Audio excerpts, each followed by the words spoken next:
Friend, कैसे हो आप सभी। उम्मीद करती हूँ बेटा सभी अच्छे होंगे और अपनी पढ़ाई भी अच्छे से कर रहे होंगे। तो बेटा जैसा कि हमारा 9th क्लास की साइंस का 6 चैप्टर्स चला हुआ था, ठीक है। तो उसमें हमने अभी तक उत्तक के बारे में पढ़ा और फिर भी 2 तरह के उत्तक, कौन कौन से, पादप उत्तक और जंतु उत्तक, जिसमें से हम पादप उत्तक तक अपना सारा चैप्टर कंप्लीट कर चुके हैं। तो चलिए बेटा आज हम अपना नेक्स्ट टॉपिक जिसका नाम है जंतु उत्तक, वो कितने प्रकार के होते हैं और क्या होते हैं, कैसे कार्य करते हैं, इसके बारे में पढ़ेंगे। तो चलिए स्टार्ट करते हैं। लेकिन बेटा स्टार्ट करने से पहले बोलना चाहूँगी, अगर आपको मेरी वीडियोस पसंद आती हैं और ऐसी अच्छी अच्छी वीडियोस चाहते हो आप, तो मेरे चैनल को सब्सक्राइब करिए, ठीक है। रेड बटन पर क्लिक करोगे तो आप चैनल को सब्सक्राइब कर लोगे। तो चलिए स्टार्ट करते हैं। जब हम सांस लेते हैं तब हम अपनी छाती की गति को महसूस कर सकते हैं, ठीक है।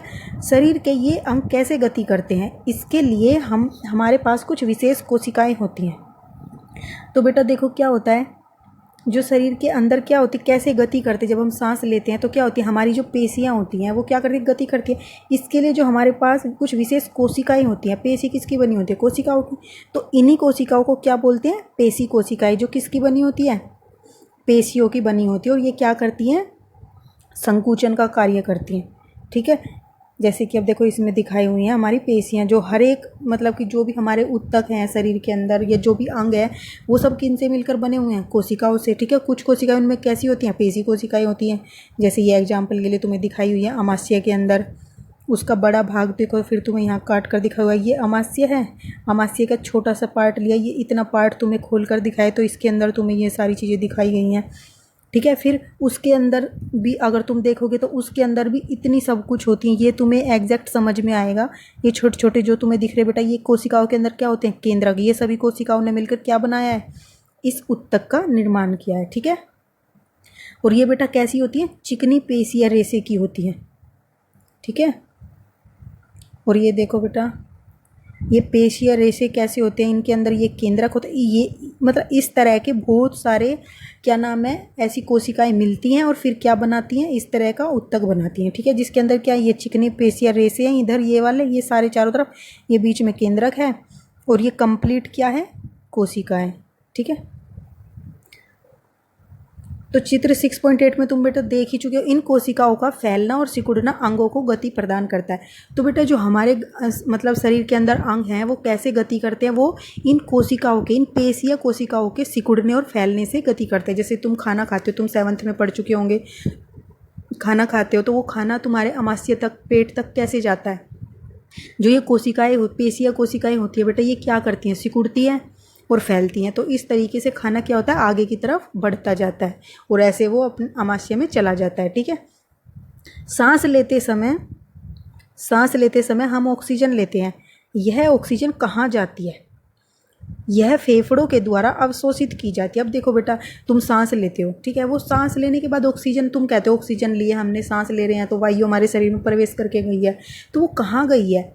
ऐसा तो है नहीं कि जैसे कोई बड़ी टंकी है, उसमें तुमने एक बाल्टी पानी नहीं मतलब डाल दिया तो वो एकदम से फट से नीचे चली गई।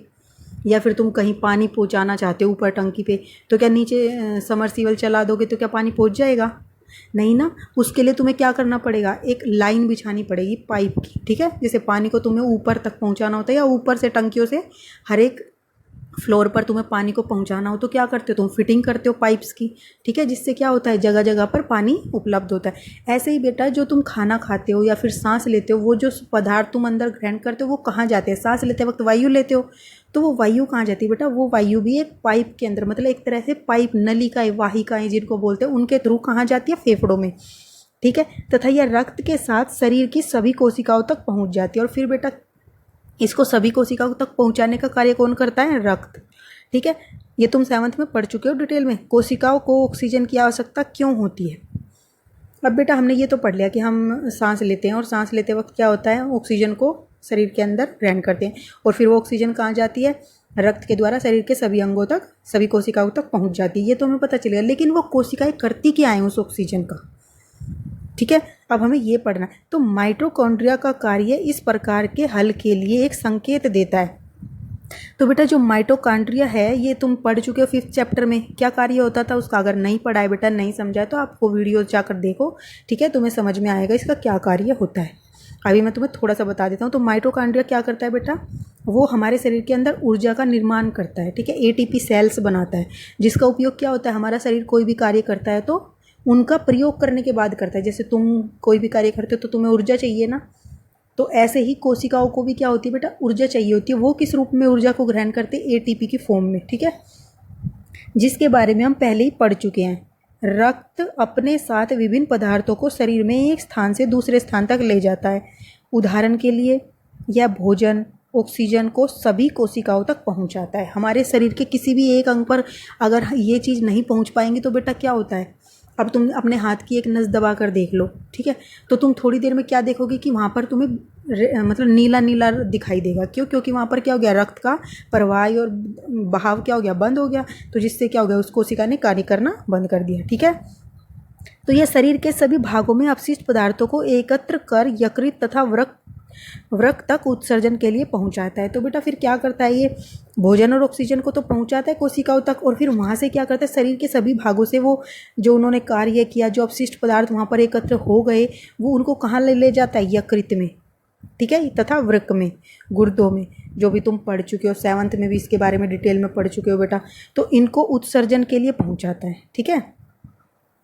तो रक्त तथा पेशियाँ दोनों ही हमारे शरीर में पाए जाने वाले उत्तकों के उदाहरण हैं। तो बेटा जो रक्त पढ़ा तुमने और पेशियाँ, रक्त का क्या कार्य था, विभिन्न पदार्थों को शरीर के विभिन्न भागों तक पहुंचाना, और पेशी का क्या कार्य था, उनको पहुंचाने के लिए मदद करना। जैसे तुमने खाना खाया तो सिकुड़कर और फैलकर क्या करती है, उसको एक स्थान से दूसरे स्थान पर पहुंचाने में सहायता करती है, ठीक है। जैसे बस हो गई और एक सड़क हो गई, सड़क बिना बस नहीं चलेगी, ठीक है, और बस मतलब बस भी होगी और सड़क नहीं होगी तो बस का कोई फ़ायदा नहीं, ठीक है। अगर जाने का कोई रास्ता नहीं हुआ तो ये दोनों ही चीज़ क्या करती है, मदद करती हैं एक दूसरे की, और एक स्थान से दूसरे स्थान पर पदार्थों को पहुंचाने में, ठीक है। उनके कार्य के आधार पर हम विभिन्न प्रकार के जंतु उत्तकों के बारे में विचार कर सकते हैं। तो ये सब हम किसके बारे में पढ़ रहे थे, ये सब किसके अंदर पाए जाते हैं, जंतुओं के अंदर पाए जाते हैं, ठीक है। पादपों के अंदर ये रक्त वगैरह नहीं पाए जाते, उसके लिए हमने अलग से पढ़े थे, ठीक है, उनके उत्तक किस तरीके के होते हैं। अगर आपने वो वीडियोज़ नहीं देखी हो बेटा तो वो देख लेना, ठीक है। लेकिन उनका इनसे लिंक नहीं है, बट हाँ वो तुम्हें पढ़नी है इस चैप्टर में। तो बेटा जंतु उत्तक के बारे में हम विचार कर सकते हैं कि वो उत्तक कैसे कार्य करते होंगे, ठीक है। तो जैसे कि एपिथेलियमी उत्तक, संयोजी उत्तक, पेशीय उत्तक, तंत्रिका उत्तक। तो ये 4 उत्तक बेटा कौन से हैं, ये जंतु के अंदर पाए जाने वाले उत्तक है 4, ठीक है। कौन कौन से, एपिथेलियमी उत्तक, संयोजी उत्तक, पेशीय उत्तक और तंत्रिका उत्तक। तो रक्त संयोजी उत्तक का एक प्रकार है। रक्त किसका प्रकार है, संयोजी उत्तक का, ठीक है। जैसे तुम ये बोल सकते हो, जैसे तुमने बेटा कोई बोतल ली, तो बोतल किसकी बनी हुई है, वो प्लास्टिक की है, तो उसके अंदर आ गई, ठीक है। प्लास्टिक से बनने वाली वस्तु बतानी है तुम्हें, तो उदाहरण के लिए तुमने बता दिया अलग अलग। तो इसी तरीके से बेटा तो रक्त क्या है, संयोजी उत्तक का एक प्रकार है, ठीक है। जैसे तुम, और दूसरा क्या है बेटा, पेशीय उत्तक। पेशीय उत्तक क्या है, मतलब पेशी क्या है, पेशीय उत्तक का प्रकार है, ठीक है। जैसे तुम पढ़ते हो बेटा संश्लेषित रेशे कितने प्रकार के होते हैं, ठीक है। तो तुमने नाइलॉन पढ़ा था, रेयॉन पढ़ा था, पॉलिएस्टर पढ़ा था। तो ऐसे ही संयोजी उत्तक का प्रकार कौन है, रक्त है, ठीक है। और पेशीय उत्तक का प्रकार कौन है, पेशी, ठीक है। तो यहाँ पर बेटा हमारा ये जंतु उत्तक टॉपिक खत्म होता है, ठीक है। हमने यहाँ तक पढ़ लिया। इसके बारे में हम एपिथेलियमी डिटेल में, जो अलग अलग उत्तक के बारे में जो डिटेल है उसको हम अपनी नेक्स्ट वीडियो में करेंगे। अगर अभी करूँगी तो बेटा बहुत डिटेल में हो जाएगी और नहीं तुम पढ़ पाओगे और ना अच्छे से समझ पाओगे। तो चलिए बेटा इस वीडियो में इतना ही। तब तक के लिए ऐसे ही पढ़ते रहिए, मुस्कुराते रहिए और आगे बढ़ते रहिए। लेकिन बेटा अगर वीडियो पसंद आए तो इसको लाइक ज़रूर करना, ठीक है। Okay, thank you.